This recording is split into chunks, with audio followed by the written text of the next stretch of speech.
before that, he was alive, a loving husband, a caring father, the best cook in their small village. They were a happy family of three. Simple life was but full of love. Until one day, a general's concubine heard about him. She wanted to taste his cooking and ordered him to the city. He had no choice. He had to go. When he arrived at the general's manor, he greeted her with respect, but he made one small mistake. He called her concubine. Her face turned cold instantly. She felt insulted, humiliated, and in that moment, she decided his fate. He was dragged away. "Please, let me go. I have a family." But she didn't care, no matter how much he begged. And now, he was nothing more than a body sent home. The guard stood in front of his wife, forcing her to accept the money, warning her to stay silent. She didn't cry. She didn't argue. She accepted it, quietly. But that silence was not acceptance. It was the beginning of revenge. She went to a doctor and asked her make her look 18 again, to restore her beauty, even her virginity.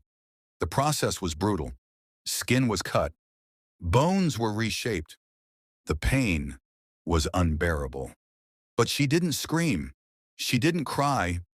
She endured everything because she had only one goal: revenge.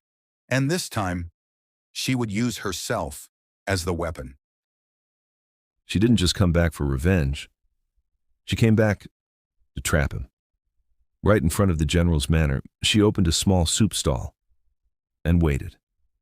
It didn't take long for the general to notice her, her face, her calm, her mystery.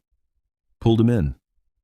He started coming, again and again, without knowing who she really was.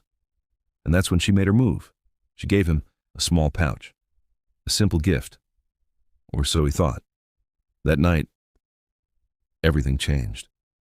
The concubine saw the pouch and immediately became suspicious. She found out about the woman and went to confront her. With guards, she dragged her out and started beating her. Even her daughter wasn't spared. How dare you seduce the general? But then, the general arrived, and what happened next shocked everyone. She looked at him and said, "I don't know him. Please let me go." And the general said the same. Concubine froze, confused, but let her go. Later, the general went to see her, but she stepped back. Cold, distant. "This will be the last time you see me. If I knew who you were, I would have never liked you." Then, she kissed his cheek and walked away. That moment destroyed his control. He couldn't forget her. He needed her. But the concubine wasn't done. Blinded by jealousy, she went after her again, this time, to destroy her face. But before she could, the general stopped her. For the first time, he chose another woman over her.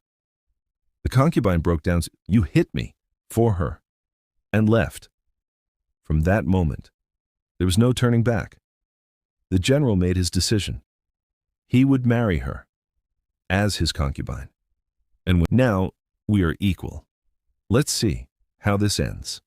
They didn't know. She had already won. She entered the manor, not as a victim, but as someone ready to destroy everything. Inside, she found an ally, the general's wife. When she told her the truth about her husband, about concubine Lou, the wife was shocked. "Do you realize what you're saying?" But then she asked quietly, "Don't you want revenge for your child?" The wife froze. Tears filled her eyes as she remembered her child, killed by concubine Lou and the general, forcing her to stay silent. "I hate him." And just like that, they joined hands. The trap was set. Day after day, she sent him soup, bit by bit. Poison entered his body, slowly, silently. He never noticed. Meanwhile, jealousy consumed concubine Lou. One night, she found him with another maid. Blinded by rage, she killed the maid on the spot. The general was furious and locked her away. Everything was falling into place. Days later, the truth about her past surfaced. She was accused, punished, beaten, but even that was part of the plan. The general began to doubt. He investigated. And finally, he saw the truth. Concubine Lou was the real monster. He punished her and cast her aside. Months passed. She told him she was pregnant. The general was overjoyed. He trusted her completely, but he had no idea. This was the final trap. One day, she brought him soup with her daughter. He grew suspicious. Let the child drink first. The girl drank it and smiled. Mother, it's delicious. The general froze. Mother, and then the truth was revealed. The child spoke about her real father, the man who was tortured and killed. Then the wife stepped forward. He asked, you were involved to Yaim. Where were you when my child died? The general panicked, but it was too late. He was dragged away to the woodshed. And there, he saw her, concubine Lou, both of them trapped together. Didn't you like me? Then why carry my child? A child? That was a lie. She picked up an iron rod, her voice cold. Now, feel what he felt.